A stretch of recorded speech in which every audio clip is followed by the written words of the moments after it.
nagpapasalamat ako sa lahat ng mga directs ko.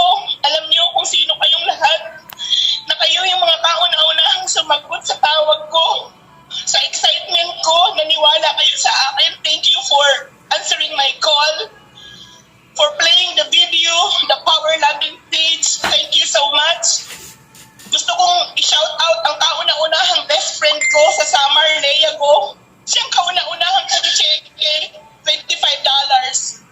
This morning, this afternoon, 4 o'clock, when I checked my genealogy, hindi po ako makapagsalita. I got $927.5. Na nangungutak na yung mga $4, $2. Hindi ko inakala na in one day and a half, magsisilver ako. Hindi ko inakala na in 1 week time, mag-gold ako. Hindi ko inakala na in 1 week time, mag-leaderboard ako. To God be all the glory. Alam niyo, kaninang umaga, nag-post ako sa Facebook. Hindi ko na kasi mapigil yung nararamdaman ko. Hindi ko na talaga mapigil yung nararamdaman ko. Yung sobrang mahal na mahal ko na company, pinagpapasalamatan ko yun. Patawad kung nandito ko ngayon. Kasi ayoko na po sana mag-network. Sabi ko na sa pamilya ko, after nito, titigil na ako kasi yung compelling reason ko to build network, tapos na done deal na. Tapos na yung 5 anak ko as a single mom. May bahay na ako, may sasakyan na ako. I've been into many countries. Yung fulfillment na hinahanap ko sa buhay ko, binigay ng Diyos.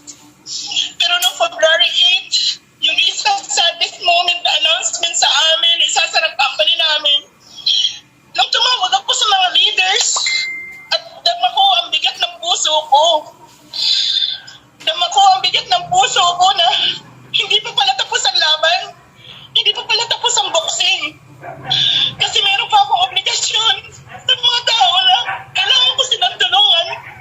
Itawid at abutin ang kanilang mga pangarap. Pasensya na ng Pindona sa maingay ako.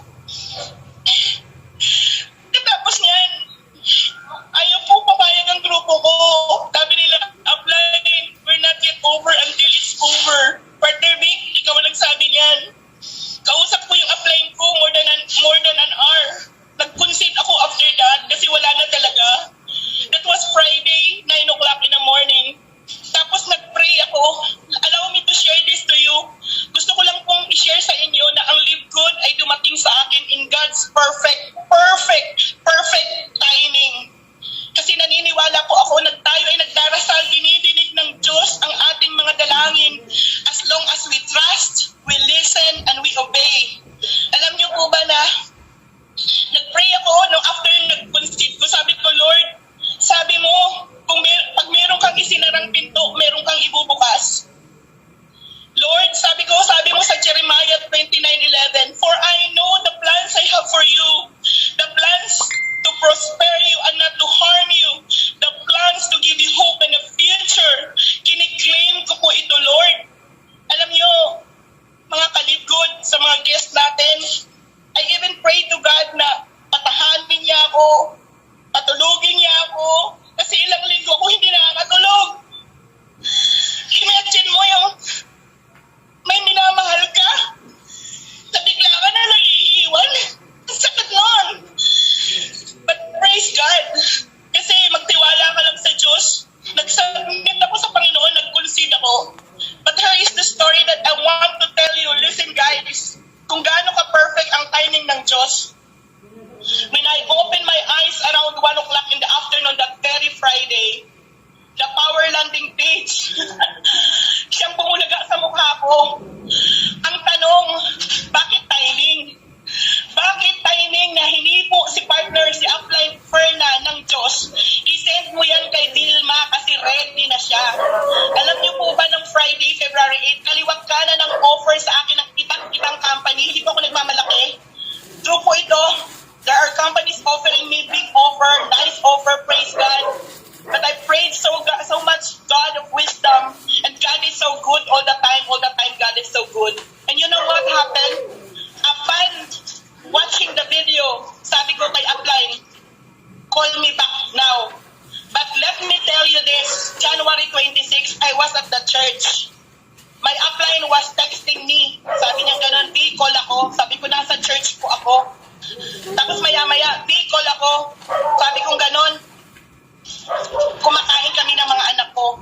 Wala siyang tigil, persistent. Sabi niya, B, usap tayo. Sabi ko, about saan ba yan? Kasi kung business yan, okay na ako dito.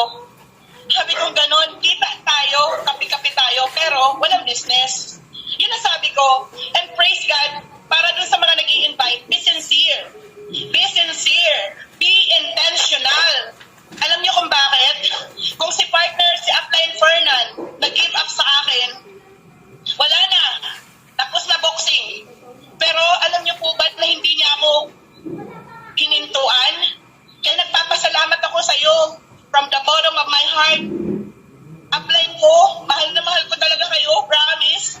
Kasi hindi lang ako, hindi lang yung buhay ko yung binago mo. Nag-uumpisa pa lang tayo. Imagine mo, ang bilis, hindi ako makapaniwala. Isang linggo, hindi po ako halos makatulog. Sumasabog ang cellphone ko, kaliwat kanan talaga yan. Promise. Alam nyo, I focused to be focused. I did a laser focused. I hustled. I worked it out. I sweat it out. Kinausap ko yung mga anak ko. Sabi kong ganun, I will do my 100% true tell. True tell. Lilipad ako. 100% true tell. Intindihin niyo ako. Hindi muna ako magpapakain ng aso. Hindi muna ako mag-iintindi ng kahit ano dito sa bahay. Leave me alone in my room. Allow me to work my thing and live good. And right now, I'm so thankful na ito, trabahuin man to, ibigay mo man yung best mo sa umpisa. But I know this is the platform that would truly change your life for the better. Grabe po talaga. Kaya ako, nung umapaw po yung saya ko, kaya kanina, alam niyo po ba na may mga sinabi ako sa Facebook? Anak, paki-open mga yung Facebook ko. Nagpaunang-una nagpasalamat ako sa Panginoon. Okay, wag na. Ang sabi kong ganun sa Panginoon, sabi kong ganun. Pasensya na po kayo ha. Inom muna po kape ko.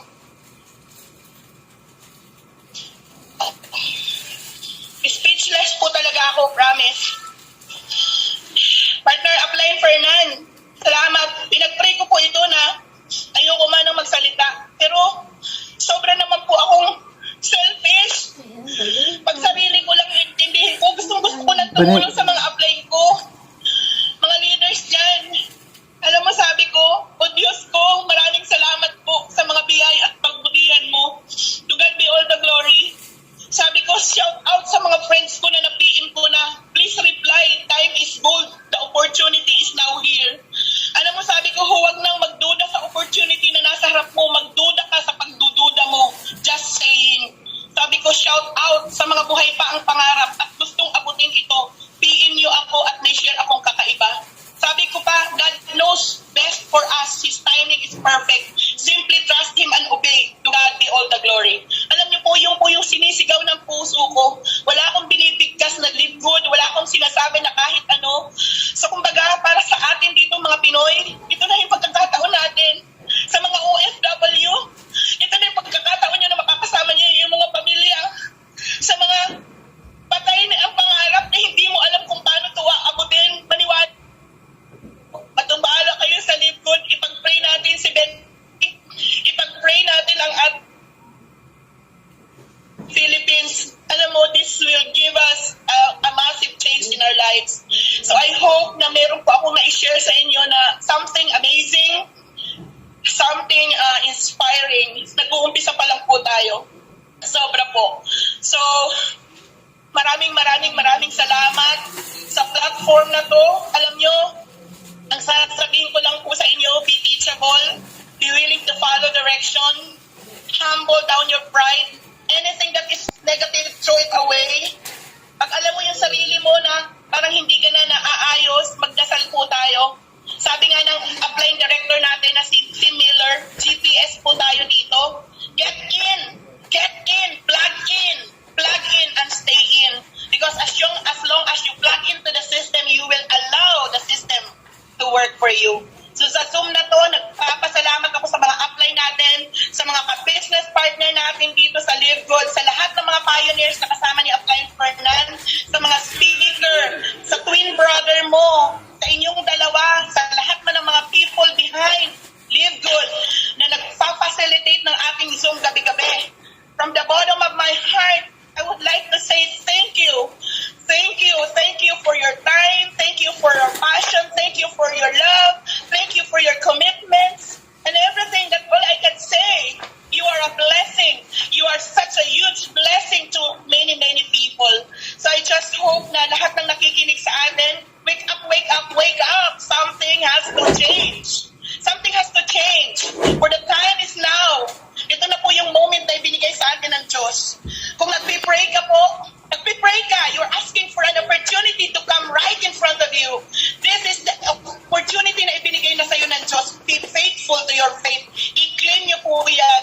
And surely, if you have to humble down, follow direction, be teachable, be coachable, then success will just be a matter of time.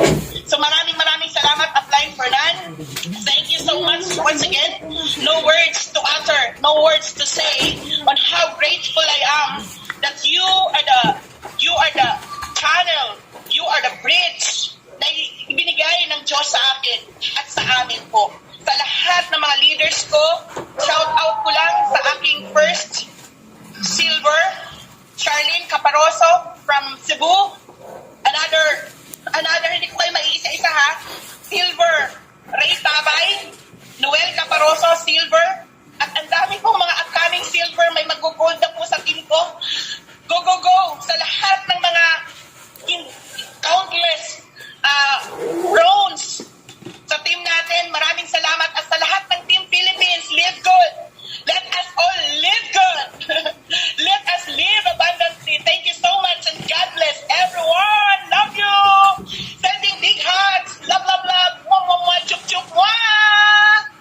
Alright! Guys, grabe! I hope nag-aapoy ngayon ang mga damdamin nyo, no? Maraming salamat, Coach Vilma. Sa wakas, no? Napakawalan mo na yung damdamin mo na matagal mo nang gustong ilabas. Grabe, matindi, no? So, daming comment dito, Partner B. Nako, ako sa'yo, i-record mo yung mga, ano na to, picturean mo. Grabe yung mga, ay, ang dami. Ay, Upline B, wag muna iiyak kasi malayo ang towel. Ayan, grabe, ang dami. Oh. Ma'am Vilma, you deserve it because you have a very